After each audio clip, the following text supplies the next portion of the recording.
तो एक्चुअली मैं घर की दीवार पेंट कर रहा था और पेंट करने के बाद पापा ने बोला कि छत भी तुझे पेंट करनी है।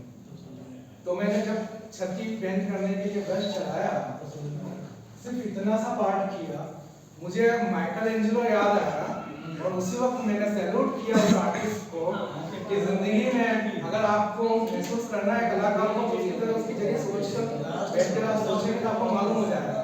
आप सिर्फ इतना पार्ट करते हुए थक गए और आप सिर्फ प्लेन पार्ट कर रहे हो, उसमें आपकी गर्दन, आपकी ये और ये प्रॉब्लम होने लग गई।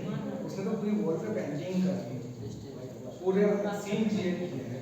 तो आप सारे कलाकार को पढ़ेंगे कई बार। एक्चुअली मैंने कहा मॉडर्न आर्ट को मैंने इतना पढ़ा है कि आप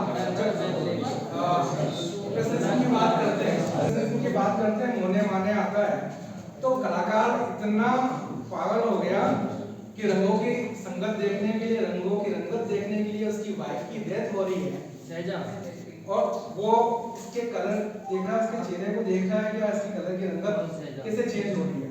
तो सोचने वाली बात है, इतना डेडिकेशन को कम लोगों में होता है ना। वो वान गोग के लिए कान काटने के लिए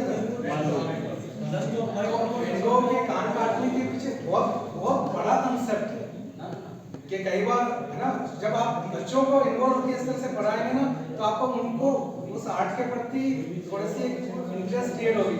हम हिस्ट्री को बोरिंग करके पढ़ाते हैं, हम उनको वो बताते हैं जो किताबों में लिखा है, हम उसको रियलाइज नहीं करते। अगर हम उसको रियलाइज करके उसको पढ़ाएंगे ना बच्चों को तो वो चीज महसूस खुद करेगा। आप सोचो कि कोई महिला जिसे व्यक्ति ने बहुत दिल से चाहा, उसके लिए जीवन का सबसे इम्पोर्टेंट कि ये व्यक्ति मेरे लिए बहुत महत्वपूर्ण है, और जब वो व्यक्ति उससे मिलता है उसके लिए कुछ नहीं है तो जिस चीज के लिए इम्पोर्टेंस नहीं काट के ले पकड़, अब फ्री है आज के बाद, अब मुझे मालूम चल गया मेरी वैल्यू क्या है। तो जिंदगी में हमेशा ये चीज होती है, आपके साथ कोई व्यक्ति अटैच है ना किसी न किसी रीजन या कारण से, है ना। मैं कई बार मेरी मम्मी को भी बोलता हूँ कि मम्मी अगर आप ये सोचते हो कि मेरा बेटा बड़ा होगा और मुझे कमा के देगा तो आप मेरी माँ नहीं हो। क्यों?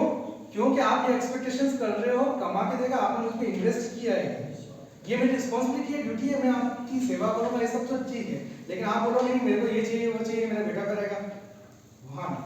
तो ये सारी चीजें हैं हमें बहुत, और ये सारा हमारे फिलोसॉफी ने हमको सिखाया है।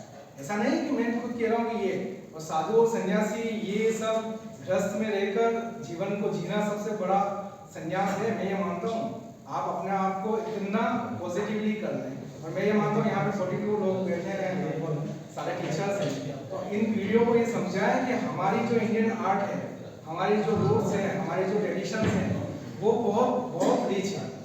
मॉडर्न आर्ट की थॉट, जब मैंने पीएचडी करी, एब्स्ट्रैक्शन की बात करी, मॉडर्न आर्ट की थीसिस लिखी, तो मैंने मॉडर्न आर्ट की थीसिस में जब बैठना स्टार्ट किया था तो मैंने वहीं एक ही चीज़ की थी। जब मैं क्लास में गया था फर्स्ट टाइम में, और सेलिज्म जब सेलिस्टिक आर्ट पढ़ा रहे थे तो मैंने उनसे पूछा कि सेलिस्टिक आर्ट क्या यूरोपियन दिया नहीं था, तो उन्होंने यही चीज़ की कि इंडियन भारतीय कंसेप्ट में सेलिज्म कई सालों पहले हुआ, हमारे देवी देवता सेलिस्टिक के साथ, लेकिन हमारे वहाँ सीधी सी बात है, एक तो डॉक्यूमेंटेशन नहीं हुआ और किसी थॉट को कोई नाम नहीं दिया गया।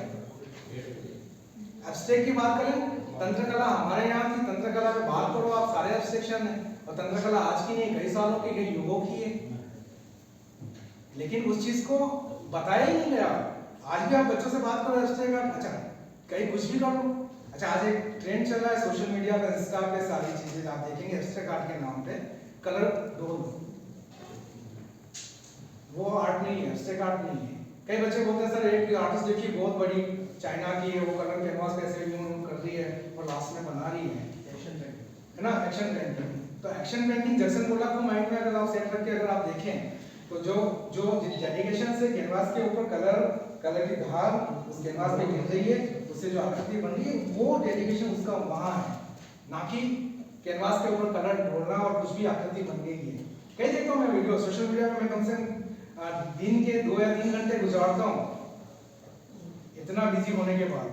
रात की 12 साढ़े 12 का शेड्यूल है मेरा सोने का, 4 बजे उनके कॉलेज के लिए रवाना हो जाता हूँ मैं मॉर्निंग 6 बजे 6:30 बजे की बस है। लेकिन जिंदगी में मैंने कहा ना, आपको आर्ट जितनी एनर्जी दे सकती है जिंदगी में कोई नहीं दे सकती, कोई न्यूट्रिशन नहीं दे सकती। बहुत बढ़िया बात। आपकी पॉजिटिविटी होनी चाहिए, आप क्लास में जाए तो उस पॉजिटिविटी के साथ जाए, क्योंकि अगर आप उस पॉजिटिविटी के साथ लेंगे तो आप अपनी बात को कन्वे भी नहीं कर पाएंगे। आपकी बात को कोई सुनेगा क्यों?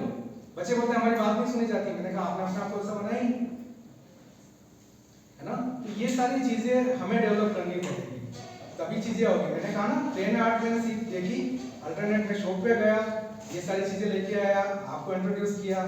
शायद आप में से बहुत से लोग ये चीज जानते हो या नहीं, मुझे नहीं पता, लेकिन अब आप उन बच्चों को इंट्रोड्यूस करेंगे तो एक मीडियम के साथ क्या हुआ, उनकी सहूलियत होगी कि हाँ इस मीडियम में चलो ये चीजें होती हैं।